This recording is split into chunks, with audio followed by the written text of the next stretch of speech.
Baik, Assalamualaikum warahmatullahi wabarakatuh. Pada kesempatan hari ini, saya akan melanjutkan mata kuliah analisa laporan keuangan untuk pertemuan 3, adik-adik sekalian. Pada pertemuan 3 ini, saya akan membahas bagaimana kemampuan mahasiswa dalam memahami tentang laporan laba rugi dan perubahan ekuitas. Yang kedua, format laba rugi dan perubahan ekuitas itu sendiri, dan yang ketiga kegunaan dan keterbatasan laporan dari laporan laba rugi ini. Baik, kalau kita merujuk pada pertemuan sebelumnya, ada yang kita kenal dengan proses akuntansi, dan ada yang kita lihat pada gambar ini, ada sebuah transaksi pencatatan ke jurnal kebutuhan besar, neraca saldo, penyesuaian, kemudian neraca yang berujung kepada komponen pada laporan keuangan. Nah, kalau kita lihat pada komponen laporan keuangan yang terutama pada laba rugi, perubahan modal, neraca, arus kas, serta catatan laporan keuangan. Jadi, pada sudut kiri menggambarkan tentang output dari sebuah proses akuntansi. Pada sebelah kanan adalah proses laporan keuangannya. Nah, yang kita akan kaji pada pertemuan hari ini tentang bagaimana laba rugi itu sendiri. Oke. Analisis laporan keuangan pada eh, laba rugi dan perubahan modal. Kita lihat di dalam slide ini, laba rugi merupakan laporan yang menyajikan rincian pendapatan yang diperoleh dan beban yang terjadi selama satu periode akuntansi sebuah entitas. Artinya, kalau kita melihat ini, untuk menentukan rugi atau laba, maka diperoleh rincian mengenai pendapatan dulu, kemudian berapa beban yang dikeluarkan selama satu periodenya.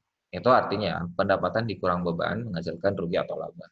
Nah, tergantung pada model laporan keuangan apakah kita akan menemukan kasus seperti itu atau tidak.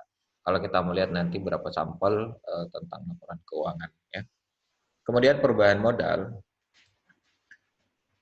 Oke. Kemudian perubahan modal, eh, di sini dikatakan bahwa laporan yang menyajikan informasi mengenai perubahan modal atau ekuitas pada satu entitas yang terjadi dalam satu periode akuntansi. Jadi kalau kita lihat pada hasil pada ujungnya, kalau kita bicara tentang rugi atau laba, dengan pengurangan yang didapatkan dari pendapatan dikurang beban, maka dia melihat tentang hasil akhirnya adalah hasil usaha berapa. Sedangkan pada konsep perubahan modal, kita ingin mengetahui tentang pergerakan ekuitasnya, pergerakan modalnya. Berapa besar sih perubahan modal yang didapatkan dari setiap tahunnya. Oke.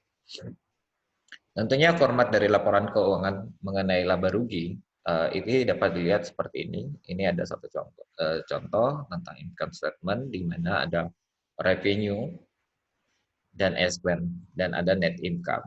Komponen utama di dalam laporan keuangan ini adalah pendapatan, biaya, kemudian ada pajak, dan kemudian ada laba rugi. Jadi kalau kita lihat laporan keuangan, maka dia akan untuk khususnya di laporan rugi laba ini, maka dia akan tersajikan dalam bentuk yang ada instrumen utamanya, komponen utamanya yaitu pendapatan paling pertama. Berapa besar pendapatan? Biasanya pendapatan atau kita sebut dengan sales revenue atau revenue. Biasanya kita lihat di bawah pendapatan itu ada HPP, ada harga pokok penjualan yang biasanya jadi beban yang dikurangi kemudian dari harga penjualan. Kemudian ada biaya-biaya yang lain yang dikeluarkan yang harus dihitung oleh perusahaan seberapa besar. Artinya selain itu, selain pendapatan biaya, harus ada pajak yang terbayarkan. Berapa besar pajak yang tertampung di dalam laporan pendapatan perusahaan setelah pajak. Jadi net income itu yang ditemukan adalah laporan pendapatan setelah pajak. Jadi pajak dihitung juga. Ya. Pendapatan biaya keuntungan laba dan kerugian biasanya gini. Pendapatan itu adalah merupakan arus kas masuk atau peningkatan lainnya aset atau penyelesaian kewajiban entitas, misalnya pengiriman barang, pemberian jasa, kemudian aktivitas lainnya yang berhubungan dengan operasional utama perusahaan.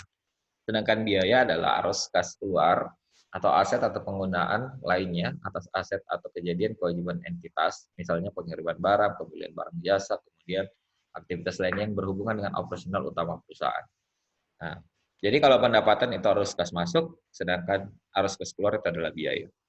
Kalau kita bicara keuntungan atau laba adalah peningkatan dalam ekuitas aset bersih, suatu entitas yang timbul oleh seluruh transaksi atau peristiwa yang tidak berasalkan dari pendapatan ataupun investasi oleh pemilik atau investor. Sedangkan kerugian adalah penurunan dalam entitas yang timbul dari seluruh transaksi yang tidak berasal dari pengeluaran atas investasi oleh pemilik dan investor. Laba rugi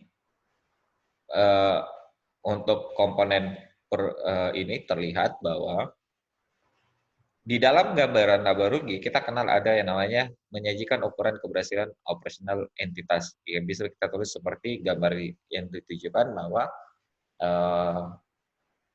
perusahaan dari Maxi Drive Corporate dengan income statement kemudian for the year Desember 31 laporannya ya, laporan per 31 Desember 2018 itu adalah bentuk penyajian ukuran keberhasilan perusahaan yang dibuat pada tanggal 31 Desember 2018. Kemudian kita lihat pada revenue dan expense digambarkan di sini berbeda dengan arus kas, arus kas karena sifatnya ditentukan oleh metode akuntansi yang digunakan misalnya dengan berbasiskan akrual.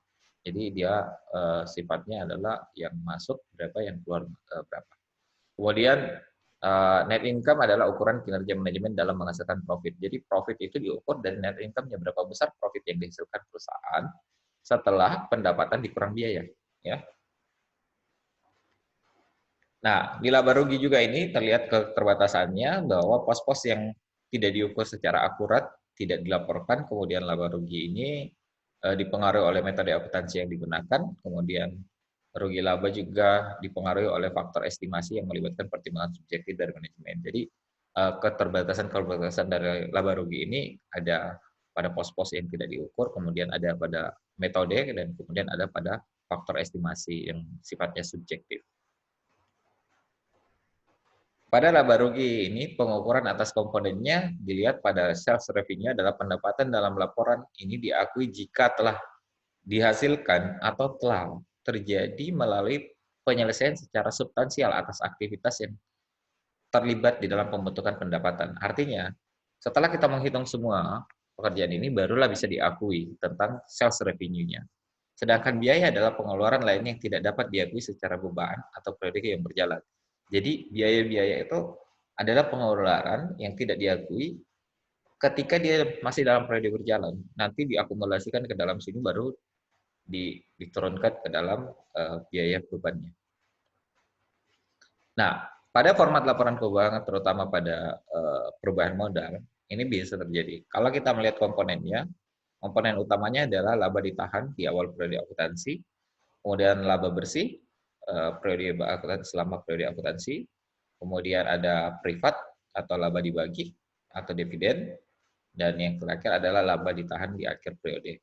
Nah, ini laba yang ditahan di akhir periode yang kemudian dipindahkan pada modal atau perubahan modal di bawah modal ditulis di dalam sebuah neraca di bagian modal adalah laba ditahan.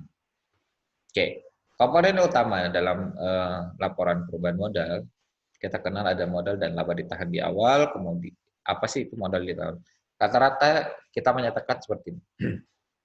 Modal atau laba ditahan di awal periode adalah hak atau bagian yang dimiliki oleh pemilik pada periode akuntansi. Modalnya, laba hasil usaha ini ditahan di awal periode akuntansi disebut dengan laba ditahan. Misalnya kepemilikan oleh pemilik biasanya dia menahan karena ada kondisi tertentu yang ingin diharapkan belum dibagikan dividennya. Sedangkan modal yang ditahan pada akhir periode biasanya adalah hak atau bagian yang dimiliki oleh pemilik pada akhir periode akuntansi. Modal ya, laba hasil usaha ini ditahan pada akhir periode akuntansi dan disebut juga laba ditahan ya. Kemudian laba bersih, penurunan peningkatan dalam ekuitas aset bersih entitas yang timbul dari seluruh transaksi yang terjadi atau peristiwa yang tidak berasal dari pendapatan atau investasi dari pihak lainnya. Oke, privat adalah pengembalian pribadi pemilik atau privat bagian laba usaha perusahaan yang diberikan kepada pemegang saham. Ya. Nah, dalam komponen ini dia sama tadi menjelaskan bahwa bagian di atas adalah menyajikan besaran perubahan per tanggal dibuatnya. Ini adalah salah satu indikator harapan investor atas hasil yang diperoleh yaitu dividen. Kemudian ada ukuran pergerakan ekuitas yang tadi pada slide pertama saya katakan bahwa kalau pada perubahan modal itu kita melihat pergerakan ekuitasnya, ukuran pergerakan ekuitas atau laba ditahan. Nah, hubungan antara laporan laba rugi dengan perubahan modal di sini dapat dilihat adik-adik sekalian bahwa ketika kita memindahkan laporan ini, maka net income yang didapatkan dari laporan laba rugi akan dipindahkan kepada perubahan modal disebut net income dibawa dari laporan laba ditahan pada awal periode. Sehingga nanti dari laporan laba ditahan di awal periode ditambahkan dengan net income pada akhir periode, ketika ada dividen yang dibagikan, maka dihitung pengurangannya. Maka ditemukanlah laba ditahan di akhir periode. Ya. Jadi di sini dia dipindahkan dari laporan net income di laba rugi dimasukkan kepada perubahan modal net income. Nanti dari laba ditahan di awal tahun ditambahkan dengan net income di akhir tahun. Ketika ada dividen yang dibagikan maka dikurangi. Maka inilah yang menjadi kemudian nanti laba ditahan yang akan kembali naik ke atas menjadi laba ditahan di awal tahun. Ya. Jadi laba atau net income laporan laba rugi income statement ya menambah laba ditahan, kemudian laporan perubahan laba ditahan. Jadi ini komponen-komponen yang dimasukkan ya. Oke, sekian dulu untuk pertemuan ketiga.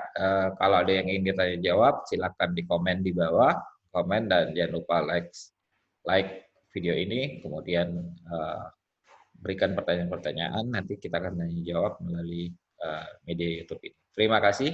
Billahi taufiq walhidayah. Wassalamualaikum warahmatullahi wabarakatuh.